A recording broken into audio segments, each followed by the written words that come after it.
Hello everyone, if you're new here, this channel is called Casual Fandom View, and on this channel I do commentary or essay videos, first impressions on new anime, and also recommendations for anime I've already watched completely. In this video I will be going over why I personally think Bungou Stray Dogs is an underrated show, as in potential reasons why people either drop the show or why it just isn't as popular in comparison to other seinen or shonen anime. It's specifically focusing on shonen because I feel like Bungou Stray Dogs, even though it is classified as a seinen, it overlaps with audiences who watch shonen anyways. So the first season of Bungou Stray Dogs came out back in April 2016, and if you look at the spring 2016 anime, you will notice that a lot of big named shows came out during the spring anime season. The first season of Hero Academia came out that year. Also, Re:Zero, I believe it's the first season came out that year, though I don't really know anything about Re:Zero, so I wouldn't be able to recognize if that is the first season, but I believe it's the first season. And then also JoJo Part 4 came out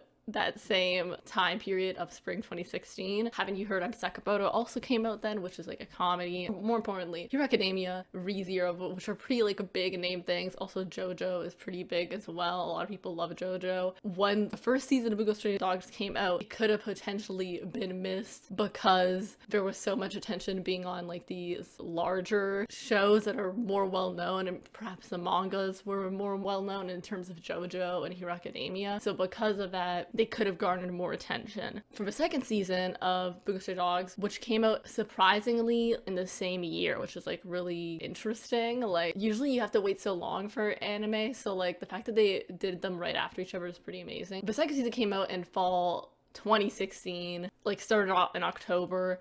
And guess what came out in fall 2016? Yuri on Ice, which was huge, and Haikyuu season 3, which was also huge. So I feel like that also contributed to this. Like Yuri on Ice, everyone was talking about Yuri on Ice. It was so big when it came out. There was another reason for people to maybe not have seen it or noticed it once again because such a big name show came out and a lot of people were talking about online. That could have been a reason why Bungou Stray Dogs went under the radar. And thirdly, season 3 took a while to come out, so there was a break from 2016 all the way to 2019. Then again, I believe they had the movie and like the OVA in between, but because it was such a big gap, as in like 3 years, potentially if people did get into Bungou Stray Dogs in spring 2016, like when it first came out or after the second season came out, potentially because there was a 3-year gap, maybe they forgot about it or they just never went back to it when it did come out because they weren't as interested anymore. Perhaps the timing of when it came out could have contributed to why it is underappreciated. It came out when a lot of big named shows were premiering for the first time. One could argue that Bungo is a slow starter anime. That is a potential argument, but considering the fact that Itsushi literally gets his leg cut off by Kutagawa in episode 3,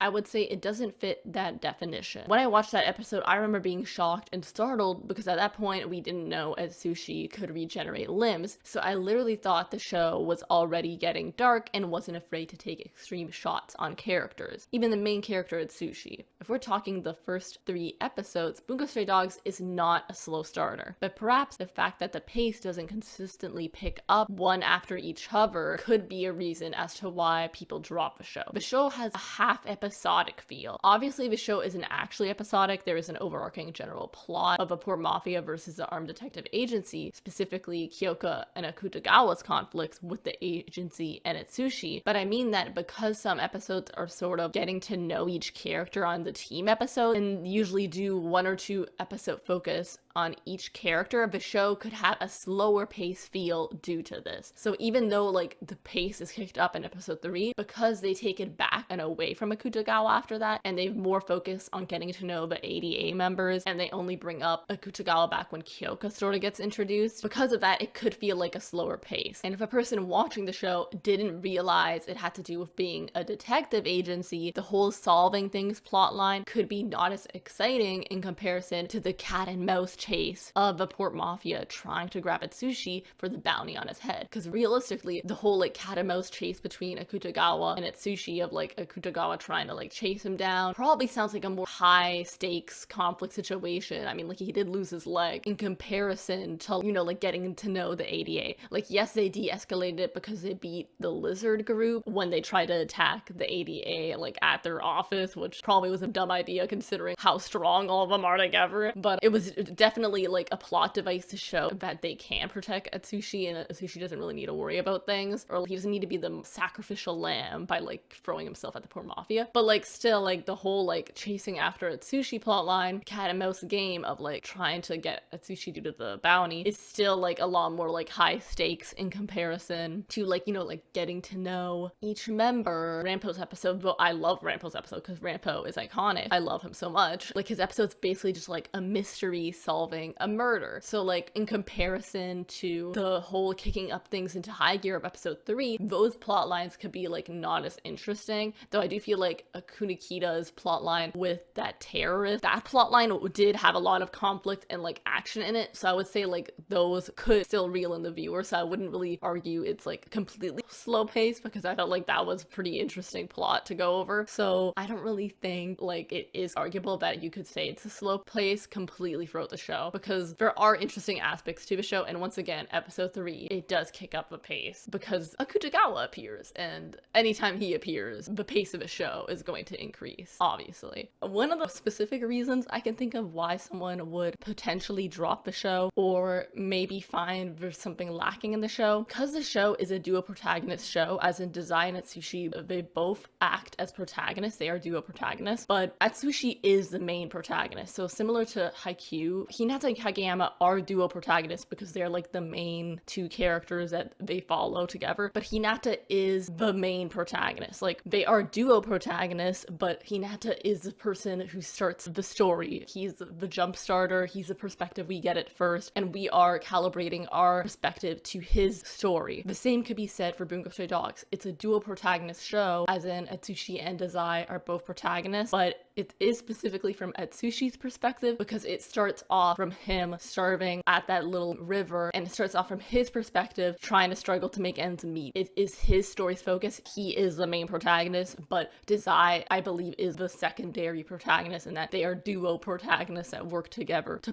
pull along the plot. And this is also proven by the fact that the Dark Era happens, which follows Dazai's whole past, is basically proof that like that it is a duo protagonist series because it's following Dazai's like own journey. So it's not only Atsushi's but also Dazai's. He's also a protagonist, just not the like main one. My point is, because they're duo protagonists, for people who prefer shows with just a single main protagonist, perhaps Bungou Stray Dog doesn't fit their standard where like there is a specific character that is always in the spotlight for each and every single episode because they're like the main character. But the show isn't like that because Dazai is also the protagonist as well. He's also very much important. So that could irritate someone who doesn't like duo protagonists, but I feel like specifically a person could drop a show or find it like not as great because Dazai is just such an interesting and complex character. His backstory is very intriguing and interesting, so that when the Dark Era does occur, you are very much pulled into his entire relationship with Oda, like what was going on with Mafia way before. Like you're so much intrigued by that, and then on top of that, it's just his entire like persona and like the way he carries himself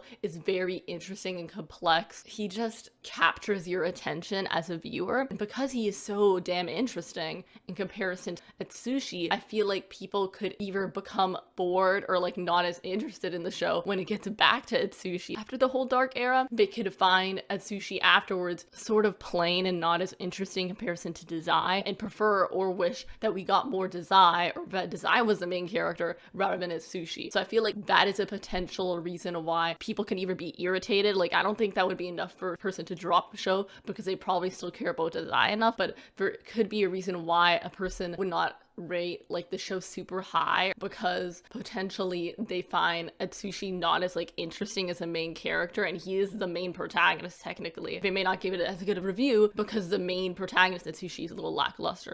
By that I do not mean to say like his entire storyline's boring or anything like that. He does present a very interesting storyline. It's just that in comparison to the extremely complex Dazai, it just so happens that he seems a little bit more plain in comparison to Dazai because like Dazai's Fanbase backstory is so very like detailed and specific and interesting that anything would pale in comparison, personally. So it's not really Atsushi's fault. Like, his backstory is already very intriguing and interesting. I do not like necessarily agree with this argument. I'm just presenting a possibility for a specific type of person or viewer that could watch the show and not rate it as high because of that. But yeah, in comparison to like other duo protagonist shows, usually the protagonists balance each other out. Like Hinata and Kageyama and Haikyuu, at least personally, they both have characteristics that are equally as interesting. Like Kageyama's backstory is equally as interesting as Hinata's backstory. They both present different journeys, but they complement each other and match each other. I don't think either one outshines the other in terms of like interest, but like for this specific show, the duo protagonist, I feel like it, like Dazai could potentially, for some viewers, outshine Atsushi. And I feel like proof of this fact is that so many people are Dazai stans, and I don't feel like there are as many Atsushi stans in comparison. Like, if you think of it logically, there are probably a lot more Dazai stans than there are Atsushi stans. And if there are Atsushi stands out there, shout out to you. Atsushi is an interesting character and an adorable guy. I believe he deserves a happy future. I just want him to be happy. I feel also another reasoning for why potentially the show is underappreciated or underrated and why it's not as popular in comparison is that fans are just a little less intense. Likely because the fan base isn't so large, so there aren't as many young fans. And when I say large, I mean extremely large. I mean like an unprecedented amount of fans, or like the scope is completely unthinkable and totally unexpected to get that big, which I feel like was the case for Hero Academia. It became that big, but it wasn't that big at the start. Hell, John Cena is into Hero Academia. Let that statement sink in for a second. John Cena is a fan of Hero Academia. That is a statement that is true for our current reality. A famous person, a regular ass famous person, because like famous people are just regular people, but like John Cena is a fan of Hero Academia. Like, that is how big and popular Hero Academia is. It has captured the attention of like a famous person who perhaps like wouldn't usually be into like fandom stuff and like mainstream media. Like a famous person in mainstream media, John Cena, very well known. John Cena literally posted the upcoming Hero Academia movie poster on his Instagram. Like, we are living in that reality where like anime has just become that big, but like more importantly, Hero Academia has become that big. And in comparison, other anime shows are much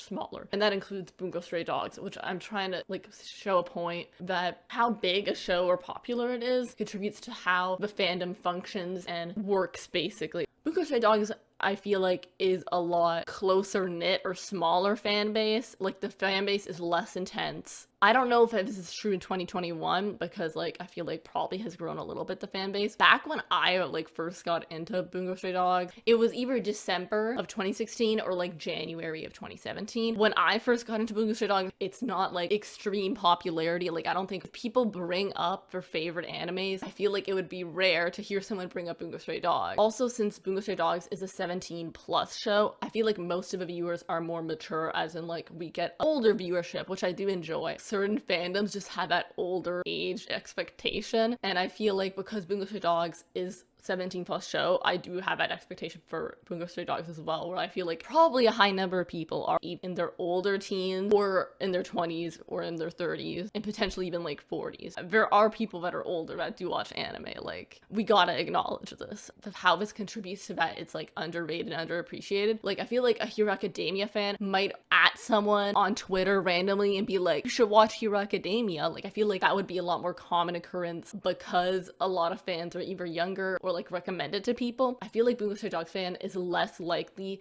to do that, like talk to people online and bring up Bungou Stray Dogs. So it is a paradox. It's like, I do want Bungou Stray Dogs to not be underappreciated and underrated, but it's not like I want it to become unthinkably popular, because then there's a risk of being lost in the masses. Like, it all depends on your perspective. That is not to say I wouldn't be happy if it became like unthinkably popular. Of course I'd be happy. I'd be like, woo, get that coin, the creators of Bungou Stray Dogs. But if it doesn't, that also isn't a bad thing. I don't like looking at things from completely a terrible side. So even though this video is sort of pessimistic, I do want to like bring the good out of things. So even if it's underappreciated, there are pros to being an underappreciated show that we gotta acknowledge. Your presence in the fandom could feel a lot more safer and less demanding or intense than other fandoms. But I feel like Bungou Stray Dogs fans are a lot chiller. We're pretty nice around here. So if you're curious about this fandom, or if you're curious about this show and want to get into it, or like you're also a fan and you also agree that it's pretty chill, let me know, because I feel like that's the energy we give. Like, is this not the energy we give, that we're like a pretty low-key and chill show? We're not really likely to be up in people's faces about Bungou Stray Dog. Point is that we're a lot chiller, and I like that we're a lot chiller. I just wanted to make this video to say, yes, it's underappreciated, and these are possible reasons why it got underappreciated and like escape people's notice, but it is cool being like the dark horse of anime, you know what I mean? Like, we're like the underdogs, we're the stray dogs, we're kind of escaping the notice of the larger big named shows, but we're still here and we're still having fun, and I feel like that's great. Fellow people in the Bungou Stray Dogs fandom, I hope you enjoyed this video. I had a lot of fun making it. This is more of a casual video, as seen in the name of my channel. A lot of my videos are fairly casual, though I will make an occasional essay video which will be greatly researched and will take a long ass time to write a script for, but a lot of my videos will be like this, where it's unscripted and it's basically just me yelling in a microphone about how I feel. So thank you for watching this channel, and I will hopefully be hearing from you all in my next video.